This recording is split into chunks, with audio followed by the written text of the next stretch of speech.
வணக்கம் நண்பர்களே. ஜாதகப்படி யாரெல்லாம் பூர்வீகத்தில் குடியிருக்கக்கூடாது அப்படின்னு தான் நீங்கள் இந்த வீடியோவில் பார்க்க போகிறோம். நான் உங்கள் கும்பம் வினோத்குமார். இது உங்கள் சாய் திருமுருகன் அஸ்ட்ரோ சேனல். இது ஒரு ஜோதிட மற்றும் ஆன்மீக சேனல். ஜோதிட ரீதியான தகவல்களையும் உங்கள் வாழ்க்கையில் ஏற்படக்கூடிய பிரச்சனைகளுக்கு உண்டான தீர்வையும் எளிய பரிகாரங்களையும் சொல்லக்கூடியதான் நம்ம சாய் திருமுருகன் அஸ்ட்ரோ சேனல். அதனால் புதுசாக நம்ம சேனலை பார்க்குற நண்பர்கள் நேயர்கள் மறக்காமல் நம்ம சேனலை சப்ஸ்கிரைப் பண்ணுங்கள், லைக் பண்ணுங்கள், கமெண்ட் பண்ணுங்கள், முக்கியமாக ஷேர் பண்ணுங்கள். அப்போ தான் நம்ம சொல்லக்கூடிய நல்ல தகவல்கள் எல்லோரையும் பிரிச்சுங்க. இப்போ யாரெல்லாம் ஜாதகப்படி பூர்வீகத்தில் குடியிருக்கக்கூடாது அப்படிங்கிறத டீட்டெயில்டாக பார்த்துடலாம். முதல் பூர்வீகம்னா என்ன? பூர்வீகம்னா அந்த ஜாதகர் இருக்கார் இல்லையா, அந்த ஜாதகரோட அப்பா, தகப்பனார், பாட்டனார், தாத்தா, முப்பாட்டனார், தாத்தாவோட அப்பா, இவங்கெல்லாம் வாழ்ந்த வீடு தான் அந்த பூர்வீக வீடு. அதாவது பரம்பரையாக வாழ்கிற வீடு தான் அந்த பூர்வீக இடம், பூர்வீக ஊர். ஜாதகப்படி யாரெல்லாம் அந்த பூர்வீகத்தில் வசிக்க மாட்டாங்க, வசிக்கக்கூடாது அப்படின்னு பார்த்தோம்னா, நீங்கள் எந்த ராசி எந்த லக்னமாக வேணாலும் இருக்கலாம். உங்கள் ஜாதக கட்டத்தில் லக்னம் அப்படின்னு போட்டிருக்கோம். அந்த லக்னத்திலேருந்து 5ஆம் இடம், அதுதான் அந்த பூர்வ புண்ணிய ஸ்தானம்னு சொல்லுது ஜோதிட சாஸ்திரம். 5ஆம் இடம் தான் பூர்வீக ஸ்தானம், பூர்வ புண்ணிய ஸ்தானம். அதாவது நம்ம பூர்வ ஜென்மத்தில் செய்த பாவ பலன்களை, புண்ணிய பலன்களை சொல்லக்கூடிய இடம், நம்ம முன்னோர்களை குறிக்கக்கூடிய இடம், அதுதான் பூர்வ புண்ணிய ஸ்தானம்.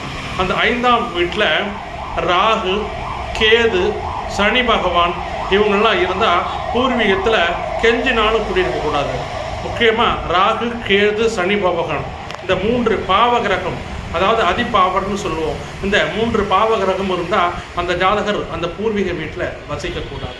அதே போல் சூரியன், செவ்வாய் போன்ற பாவர்கள் இருந்தாலும் அந்த பூர்வீகத்தில் வாழ்கிறது, வசிக்கிறது அவ்வளவு சிறப்பாக இருக்காது. பரம்பரையாக வாழ்கிற வீட்டில் வசிக்கிறது அவ்வளவு வித்தியாசமாக இருக்காது. சரி சார், இதுக்கு ஏதாவது விதிவிலக்கு உண்டா அப்படின்னு கேட்டால் கண்டிப்பாக விதிவிலக்கு உண்டு. அந்த 5ஆம் இடத்துல அந்த பாவகிரகத்தோட குரு பகவான் இருந்தாலும் சரி, அந்த 5ஆம் வீட்டை குரு பகவான் பார்த்தாலும் சரி, அந்த 5ஆம் வீட்டு அதிபதி, அதாவது அந்த 5ஆம் வீட்டு உடையவன் இருக்கார் இல்லையா, அந்த 5ஆம் வீட்டு அதிபதியை குரு பகவான் பார்த்தாலும் இது விதிவிலக்கில் வந்துடும்.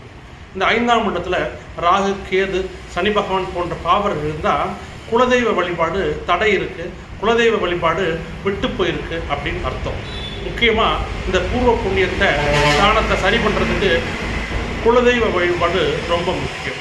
அதாவது பரம்பரையாக வழிபட்டுக்கிட்டு இருக்க அந்த குலத்தை காக்கிற குலதெய்வ வழிபாட்டில் குறையோ தடையோ இருக்குது அப்படிங்கிறது தான் அந்த இடம் சொல்லுது. அதனால் குலதெய்வ வழிபாடு தொடர்ந்து அந்த ஜாதகத்தை செஞ்சுட்டு வரணும். முடிஞ்ச வரைக்கும் அந்த பூர்வீக இடத்தை விட்டு வெளியில் வர்றது அந்த ஜாதகருக்கு நல்லது. வெளியில் வந்துட்டால் பிரச்சனைகள் குறையும். மாறா அந்த பூர்வீக இடத்துலே அவங்க வாழ்ந்தாங்க, வசித்தாங்க அப்படின்னா அது அவ்வளவு சிறப்பான விஷயமாக இருக்காது. குடும்பத்தில் பிரச்சனைகள் ஏதாவது ஒரு வகையில் குறை இருந்துகிட்டே இருக்கும். அந்த பூர்வ புண்ணியம் பாதிக்கப்பட்டு அந்த வீட்டில், அந்த பூர்வீக வீட்டில் இருந்தால் அந்த ஏதாவது ஒரு குறை, வாழ்க்கையில் பிரச்சனை, அதாவது தீராத பிரச்சனை இருந்துக்கிட்டே இருக்கும். அந்த மனையை இடிச்சிட்டு வேறு மனை பூஜை போட்டு வீடு கட்டி இருக்கலாம்.